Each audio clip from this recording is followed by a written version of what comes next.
Un abrazo para todo el grupo Villamedic. Continuando con el capítulo de enfermedades infecciosas, el tema que tocaremos hoy es dengue. Cuando hablamos de dengue, hablamos de la Aedes aegypti. El Aedes aegypti tiene varios serotipos, en especial 4: el DEN 1, el DEN 2, el DEN 3, el DEN 4. Es bueno conocer algo sobre la inmunidad de este virus del dengue. Recordemos que el dengue es un virus que pertenece a los flavivirus y que es la arbovirosis más frecuente y más diseminada a nivel de todo el mundo. Son virus ARN que requieren un vector para poder transmitirse. No se transmiten de persona a persona ni tampoco por contacto directo. La inmunidad en ellos, una vez que alguien adquiere la enfermedad del dengue por determinado serotipo, esa persona va a ser inmune a ese serotipo de por vida, pero va a ser solamente inmune por unos cuantos meses a los otros 3 serotipos, y posteriormente a ese tiempo va a poder ser infectado, o sea, va a poder adquirir la enfermedad del dengue nuevamente por cualquiera de los otros 3 serotipos. Es por eso que antes se clasificaba en dengue clásico y dengue hemorrágico. El dengue clásico se daba cuando había una primoinfección con alguno de los 3 serotipos del dengue, y el dengue hemorrágico se daba cuando esa persona era picada y contraía otro serotipo, que mayormente eran los serotipos 2 y 3. El periodo de incubación del dengue varía entre 3 a 14 días, pero en un promedio de 5 a 7 días para comenzar la enfermedad. Entonces, cuando el Aedes aegypti, que es la hembra de la Aedes, pica a la persona, más o menos en promedio pasan 5 a 7 días para que comience la fase febril, que es la primera fase del dengue. El periodo de transmisibilidad es el periodo en el cual la persona puede contagiar al mosquito al ser picado, y también el periodo en que el periodo que pasa entre que el mosquito pica a la persona y se vuelve contagiante. El periodo en que la persona puede contagiar al mosquito son el periodo de viremias, es decir, cuando empieza a haber una carga alta de virus en la sangre de la persona. Y esto coincide justamente con la fase febril. Entonces, el periodo de transmisibilidad de la persona va a consistir entre un día antes de comenzar la fiebre hasta el momento en que la fiebre cede, o sea, el momento que comienza la fase crítica en la enfermedad del dengue. Es entre toda esta viremia, o sea, un día antes de comenzar la fiebre hasta el día en que cede la fiebre, en que la persona puede contagiar al mosquito al ser picado. Y el mosquito, una vez que pica, tienen que pasar entre 8 a 12 días para que pueda ser infectante, o sea, para que pueda contagiar a otra persona apenas lo pique. Y este periodo se va a extender durante toda la vida del mosquito, y más o menos que son 45 días. Con esto resumimos un poco lo que hemos hablado. Aquí vemos la etapa de viremia de una persona, de un hospedador contagiante, el cual es picado por un mosquito. Lo pica y tiene que pasar un periodo de incubación extrínseca, que es un periodo de incubación en la cual se desarrolla dentro del intestino del mosquito. Son más o menos de 8 a 12 días de este periodo de incubación extrínseca, en la cual, después de ello, el mosquito ya se vuelve contagiante. Y este mosquito, al picar a otra persona, va a poder transmitirle el virus. Una vez que lo pica y descarga toda la cantidad de virus que presenta en sus glándulas salivales, estos virus pasan en la piel, pasan todas las barreras humanas y llega a la sangre, va a ser un periodo de incubación intrínseca. Y el periodo de incubación intrínseca, luego de ello, comienza la fase de la viremia en el neohospedador, que justamente coincide con la fase febril del virus de la enfermedad del dengue. Y aquí podemos ver que la capacidad infectante del mosquito, es decir, el periodo de incubación extrínseca, va a durar entre 8 a 12 días, o lo va a adquirir a los 8 o 12 días después de haber picado a la persona contagiante. Y el periodo de transmisibilidad del hospedador va a consistir entre un día antes de que comience la fiebre y se va a extender durante todo el periodo febril, o sea, durante dura la viremia. Y el periodo de incubación, que más o menos son entre 3 a 14 días y en promedio 7 días.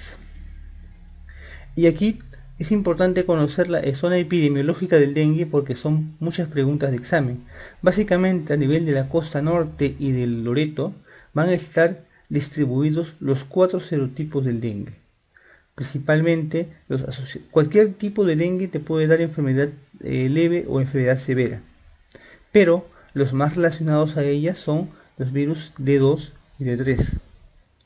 También están dispersos en la zona de San Martín, Huánuco y la Selva Central, pero en ellos solamente está el D1, el D2 y el D3. El D1, D2 y D3 también se encuentra distribuido en Ucayali y en Madre de Dios básicamente distribuido el D1. Y con esto podemos determinar cuáles son nuestros casos probables, nuestros casos sin signos de alarma o con signos de alarma y nuestros casos probables de dengue grave. ¿Por qué? Porque el caso probable va a ser muy relacionado con la zona epidemiológica de la cual viene la persona y en la cual ha adquirido la enfermedad. El caso probable de dengue sin signos de alarma se dice a una persona que tiene hasta 7 días de fiebre y que en los últimos 14 días estuvo en una zona endémica.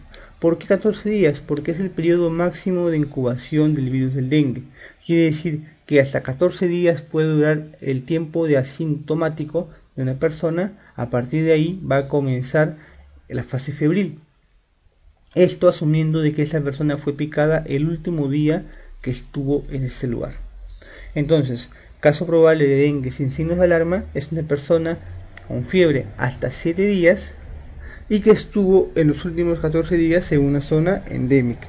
Y esto asociado a 2 de los síntomas siguientes: artralgias, mialgias, cefalea, rash, dolor retroocular y lumbalgia. Cualquiera de estos 5 síntomas, 2 de ellos nos dan un caso probable de dengue asociado a fiebre. Y un caso probable de dengue con signos de alarma, es decir, en el cual ya tenemos que empezar a asustarnos, es un caso probable de dengue, o sea, paciente con fiebre, que estuvo en una zona endémica, que tiene artralgias, mialgias, cefalea, pero esto asociado a cualquiera de estos síntomas, que están relacionados básicamente a la extravasación del plasma por caída por vasodilatación de lo que son el lecho vascular. Dolor abdominal, vómitos persistentes, dolor torácico o disnea, temperatura, o sea, una caída súbita de la fiebre o una hipotermia, oliguria, que es la caída del flujo urinario, trastorno del sensorio, derrame pleural, hipoproteinemia, hemoconcentración más plaquetopenia e ictericia. Si está presente cualquiera de estos síntomas y asociados a un caso probable de dengue sin signos de alarma, vamos a estar frente a un caso probable de dengue con signos de alarma. ¿Y cuáles son los signos de alarma? Todos estos que comenté, que reflejan básicamente lo que es el resultado de la extravasación del plasma fuera de los vasos sanguíneos. ¿Y cuál es el dengue grave? ¿Cómo definimos un caso de dengue grave? Es un caso probable de dengue con signos de alarma, pero a lo cual este nivel de extravasación se ha vuelto muy fuerte y ha superado las defensas del cuerpo, provocando shock hipovolémico, dificultad respiratoria conocido como ARS, sangrado grave o afectación grave de órganos. Si presenta cualquiera de estos síntomas asociados a lo que es un caso probable de dengue con signos de alarma, estamos ante un caso probable de dengue grave. Los casos confirmados van a ser aquellos casos probables en los cuales los vamos a confirmar con algún examen, puede ser directo o puede ser indirecto. El aislamiento viral, el PCR, que es la reacción en cadena de la polimerasa, y el antígeno NS1 van a ser las pruebas directas para poder confirmar los casos de dengue.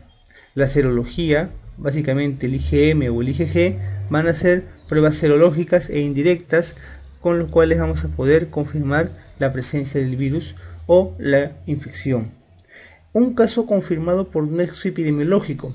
Muchas veces no podemos tener acceso a lo que son las pruebas directas o indirectas, por ser estas, se debe tener una gran capacitación para poder realizar estas pruebas. Entonces podemos, en periodos de brote o en periodos de epidemias, poder confirmar casos según la epidemiología y según los síntomas. Un caso confirmado por nexo epidemiológico va a ser todo caso probable que proviene de una zona endémica o epidémica en periodo de brote, es decir, con muchos casos reportados, y que no cuenta con una prueba confirmatoria. Un caso descartado de dengue va a ser un caso probable de dengue con resultado negativo de serología IgM e IgG con tiempo mayor a 10 días. Es decir, si tú sacas solamente una prueba serológica, solamente en un tiempo, de IgM o IgG, este tiene que estar por debajo del nivel, o tiene que salir negativo, pero para que se confirme o se descarte dengue, esta prueba tiene que haberse sacado 10 días después de haber iniciado los síntomas, o que puedas haber sacado en 2 tomas, una antes de estos 10 días y otra hasta 10 días después, o 10 a más días después de haber tomado la primera prueba. Unas son con prueba única y las otras son con pruebas pareadas, pero en todo caso se usa la serología para poder descartar el caso de dengue. ¿Y por qué se usa la serología? Básicamente porque el aislamiento viral, el PCR y el antígeno directo lo que marca es la presencia del virus, o sea, coge o detecta partes del virus para poder expresarlo y dar la conformidad. Y en el caso de la enfermedad del dengue, solamente en la fase febril puede establecerse o puede verse lo que son la etapa de viremia, donde hay gran cantidad de virus y puede detectarse alguno. Pero si el paciente no está en fase febril o está en fase crítica o en fase de recuperación, no se va a poder detectar virus, pero sí se va a detectar la serología. Y mayormente las personas se suelen realizar, o la mayor cantidad de casos se pueden detectar ya en fases críticas, que es la razón por la cual acuden al hospital. Y estas son las fases de la enfermedad del dengue: la fase febril, la fase crítica y la fase de recuperación. Vamos a tratar de entender este cuadro. Básicamente vamos a evaluar en él lo que son los días de enfermedad, la temperatura, las manifestaciones clínicas potenciales, es decir, los signos de alarma o los signos que nos van a dar una orientación a que es un caso de dengue grave, el laboratorio clínico que tenemos que monitorizar y la serología y virología que vamos a poder detectar. En la fase febril, que justo coincide con la fase de viremia, vamos a ver que la temperatura se va a elevar y es por eso que es una fase febril.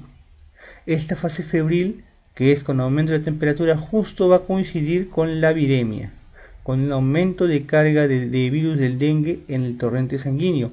Es en este solo momento en el que se va a poder usar las pruebas directas, como el antígeno NS1, como el PCR o como el aislamiento viral. Después vemos que ya no existen virus en la sangre, es por eso que estas pruebas ya no sirven. Y mayormente en los casos que se reportan en los hospitales, las pacientes no llegan por fiebre, porque estas fiebres calman con paracetamol, el dolor puede calmar con paracetamol. Las personas llegan básicamente cuando están en fase crítica y cuando ya presentan signos de alarma, y en estas fases ya no se puede detectar el virus, pero sí se puede detectar un incremento progresivo de la serología, es decir, IgM o IgG. IgM si es una infección aguda, o IgG en aumento si es que tuvo ya el dengue anteriormente y que esta vez vuelve a presentar. En el laboratorio clínico vamos a ver que durante la fase febril solamente no va a presentar alteraciones ni en el hematocrito ni en las plaquetas. Y las manifestaciones clínicas potenciales van a ser todos los signos de dengue sin signos de alarma. Va a ser cefalea, va a ser mialgias, va a ser rash, el rash conocido como un rash en un mar rojo con islas blancas. Va a haber prueba del torniquete, etc. Entonces no va a haber alteraciones muy marcadas dentro de las manifestaciones clínicas en la fase febril. Va a coincidir básicamente con un cuadro pseudogripal, pero lo importante es la fase crítica.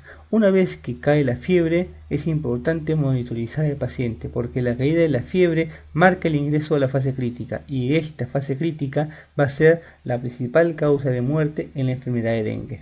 En la fase crítica cae la temperatura, la viremia cae súbitamente y comienza a elevarse los anticuerpos IgM. El laboratorio, que es el que tenemos que monitorizar constantemente, por lo menos durante 48 o hasta 72 horas, se caracteriza por un incremento del hematocrito. ¿Y por qué se incrementa ese hematocrito?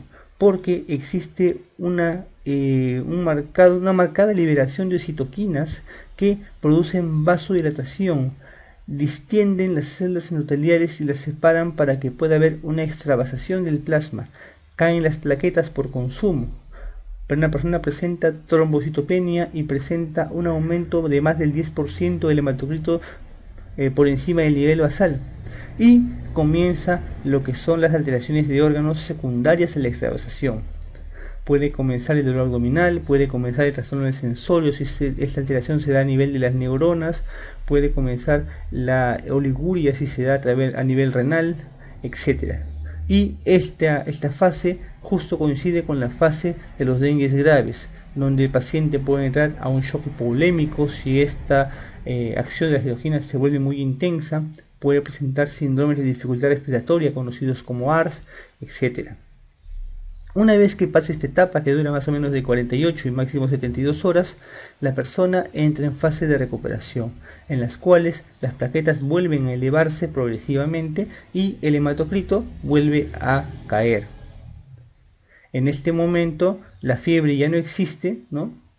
Y lo que son las manifestaciones clínicas potenciales ya han desaparecido, pero le empiezan a aparecer las manifestaciones propias de nuestra intervención ante la fase crítica, es decir, el aporte de fluidos. Nosotros cuando estamos en fase crítica, como es un paciente que entra en shock, tenemos que reanimarlos con una fluidoterapia intensa, y en esta fase de recuperación es donde empezamos a ver los estragos de esa fluidoterapia intensa, es decir, empieza a presentar sobrecarga de líquidos y es en este momento donde tenemos que empezar a restringir la ingesta de líquidos para poder evitar la sobrecarga, el edema pulmonar, etc. Y vemos que ya el IgM sigue incrementándose y es por eso que para poder descartar casos es que tenemos que sacar serología y no pruebas directas, y es por eso de que la etapa crítica en algunos casos de dengue es la más mortal, y es por eso que tenemos que tener una monitorización marcada de las plaquetas y del hematocrito con hemogramas seriados. Y es por eso que se dice que cuando la fiebre cae es en el momento en que debemos estar más alertas. Para distinguir tanto el dengue, podemos distinguirlo entre dengue grave y dengue. El dengue puede estar sin signos de alarma o con signos de alarma. Si es un dengue sin signos de alarma, hablamos de un dengue que es un diagnóstico presuntivo, que presenta rash, que presenta fiebre, que presenta anorexia y náuseas, que presenta dolores corporales, tipo en dolor rompehuesos. La prueba del torniquete es la prueba mediante la cual uno coloca en el brazo el manguito insuflador de tomar la presión, sube la presión de este manguito por 20 milímetros de mercurio por encima de la presión sistólica normal de la persona y lo deja durante un minuto. Y vamos a empezar a notar de que por encima del manguito empiezan a aparecer puntitos rojos que indican fragilidad capilar, que indican extravasación. Y esa es la prueba del manguito positivo. Pero en este paciente, cuando ya presenta signos de alarma, ya presenta lo que es el dolor abdominal, los vómitos persistentes, el trastorno del sensorio, la oliguria, la letargia, el sangrado de mucosas. Cuando ya evoluciona a lo que es dengue grave, esto todo en la fase crítica, va a presentar marcada extravasación del plasma, hemorragias severas y afectación múltiple de órganos, provocando shock hipovolémico, ARS, sangrado severo, hemorragias digestivas severas y afectación de múltiples órganos como el hepático, medido con las transaminasas por encima de 1000, el sistema nervioso central, medido mediante la caída del Glasgow, y el corazón, entre otras. El tratamiento básicamente cualquiera de ellos cuando es un dengue sin signos de alarma puede ser ambulatorio, con una adecuada hidratación y una monitorización o visitas domiciliarias seriadas. Cuando es un paciente con signos de alarma ya tiene que hospitalizarse y tenemos que comenzar hidratación intensa para el paciente para poder mejorar estos síntomas secundarios de la extravasación. Básicamente se inicia con fluidoterapia con cloruro de sodio y aproximadamente el volumen es de 10 centímetros cúbicos por kilogramo por hora. Y esto, si va bien, si mejora la presión, si mejoran los signos de perfusión en la persona, que básicamente los signos de perfusión podemos verlo como alteración del sensorio, como oliguria, como lactato sérico, con algunos signos indirectos que son poco específicos como la frialdad distal, el llenado capilar. Si todo esto está mejor, podemos ir bajando progresivamente la cantidad de líquidos a 5 cc por kilo por hora. Pero si es un paciente que ya tiene dengue grave, tenemos que hacer una hidratación intensa, más o menos de 20 a 30 cc por kilo en la primera media hora y monitorizarlo y marcar bien la presión. Incluso si en pacientes que no recuperan la presión, tenemos que hacer uso de vasopresores como la noradrenalina, la dopamina, la dobutamina o incluso vasopresina. Si un paciente durante esa etapa presenta ya coagulación intravascular diseminada, tenemos que corregirla con la presencia de críos precipitados. ¿Cómo se mide la coagulación vascular intravascular diseminada? Con la medición del fibrinógeno por debajo de 100. Si el paciente empieza a presentar alteraciones hepáticas con prolongación del tiempo del INR o del tiempo de protrombina y con probabilidades de sangrados espontáneos, tenemos que utilizar medicamentos como el plasma frío congelado a dosis de 10 cc por kilo para poder mejorar este cuadro. Ante esto vamos a revisar algunas preguntas. En zonas endémicas, el recojo de inservibles y la búsqueda activa de aguas estancadas, botellas, flores, tanques, se realiza para detectar la presencia de él. Bueno, básicamente vamos a ver que dentro de la biología del Aedes aegypti, la hembra suele colocar sus huevos en los depósitos de aguas estancadas.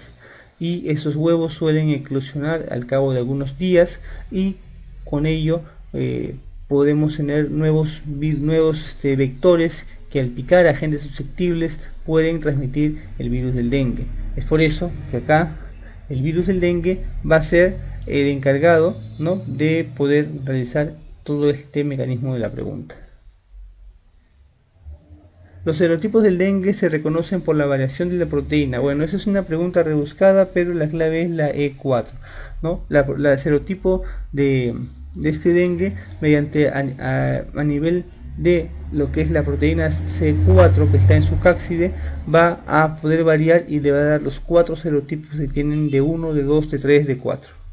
Paciente de 13 años, 15 días antes viajó a Piura, que es una zona endémica de dengue. Recordemos que los 4 serotipos están en la costa norte. Presenta fiebre desde hace 5 días, o sea, es una fiebre aguda de menos de 7 días. Presenta artralgia, presenta cefalea, presenta dolor retrocular y erupción cutánea. Esto es un cuadro de dengue. A ver, ¿cómo se clasifica? Entonces aquí tenemos una persona con fiebre que está en una zona endémica y que tiene manifestaciones propias de dengue, sin signos de alarma. ¿Presenta algún signo de alarma? Veamos. ¿Presenta dolor abdominal? No lo presenta. ¿Presenta vómitos persistentes? No. ¿Presenta trastorno del sensorio, oliguria, hipotensión? No la presenta. Entonces, como no presenta ningún signo de alarma, es un caso de dengue probable sin signos de alarma. Podemos hablar de caso probable porque no está confirmado por un examen directo o indirecto, y hablamos que no decimos que es un caso confirmado por nexo epidemiológico porque no nos especifican en la pregunta si es una etapa de brote o es un periodo de brote en el lugar de donde viene. Con esto hemos llegado a su fin en lo que es el tema del dengue. Si tienen algunas preguntas, esperemos poderlas resolverlas en el grupo.